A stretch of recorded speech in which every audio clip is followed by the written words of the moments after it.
Welcome to the IT free training video on DNS Namespace. This video will show how the DNS namespace is broken up and stored on different servers, allowing decentralized administration while still allowing centralized control. All this is important in order to keep control on the Internet while still allowing flexibility to individual administrators. When looking at the DNS namespace, it is important to understand the term fully qualified domain name. A fully qualified domain name is essentially a complete domain name.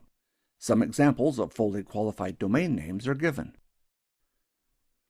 Remember that DNS is a system that allows a client to translate a friendly name like example.com into an IP address. To do this, DNS uses a hierarchy of servers in order to determine the IP address of a fully qualified domain name. Once DNS has resolved the name, it is returned to the client. It is hard to estimate how many domain names are currently in use on the Internet at any one time, but estimates indicate there are over 200 million domains currently in use. With so many domain names in use, the namespace needs to be divided up for administration and performance reasons. Without dividing up the namespace, DNS would be difficult to implement and difficult for there to be decentralized control. So, how does DNS divide up the namespace? At the top of the namespace is the root domain, which is represented by a dot. This forms the top of the hierarchy. On the Internet, there are over 300 root servers which start the resolving process. A root server's job is to provide help to resolve the next part of the address. When looking at the DNS name, they are resolved from right to left. All DNS namespaces end with a dot, even though you do not need to put the dot at the end when resolving DNS. The DNS server will add the dot automatically. The next part of the address is referred to as the top-level domain. This contains the next part of the address, which can be COM, NET, or country codes like UK or AU, just to name a few. The next level is the second-level domain. These can be registered by individuals or companies. This is where the administrator gains some control over the DNS namespace. Once a second-level domain is registered, the administrator is then free to create any child-level domains they wish. These child domains are referred to as third-level domains, but the administrator is free to also create fourth and fifth-level domains if they require. The administrator effectively has control of the DNS namespace after the second-level domain, and can add as many or few child domains as they require. This includes additional child domains like www or FTP. Let's consider an example of how a client would go about resolving a DNS name, itfreetraining.com. First, the client would send a request to its DNS server for the IP address of itfreetraining.com. The server would look in its cache for the IP address. If the IP address for itfreetraining was not in the cache, the DNS server would need to locate a DNS server on the network that knows the IP address. Remember that DNS is hierarchy-based and administrators are at the second-level domain, which means they have control over the DNS name. For example, if they wanted to change the IP address pointed to by the DNS name, they could do so at any time.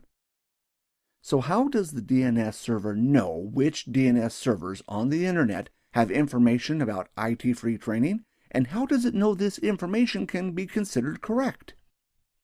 A DNS server that contains records about a DNS domain is considered to be what is called authoritative.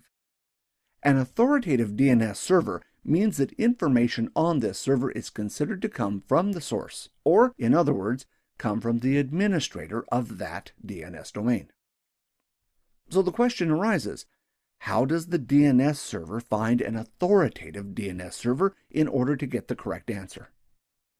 First of all, the DNS server will contact a root hint server to obtain the IP address of a DNS server that can resolve .com addresses.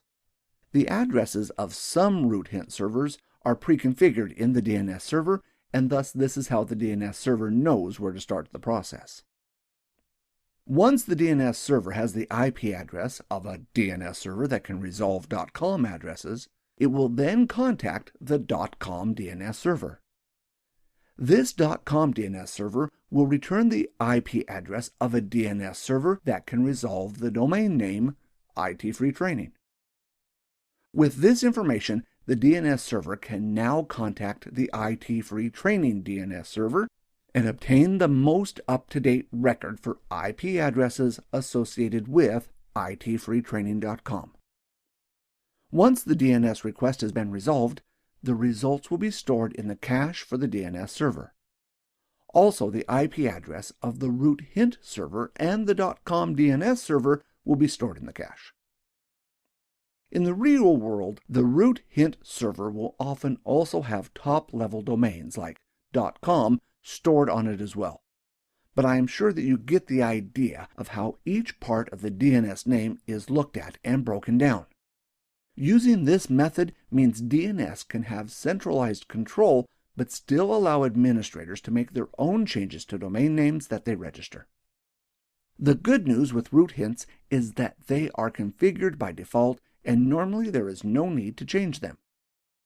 In some rare cases, an administrator may disable the root hint servers or create their own root hint servers. This is, however, rare and only done in special circumstances. The majority of administrators will never need to make changes to the root hint servers or disable them.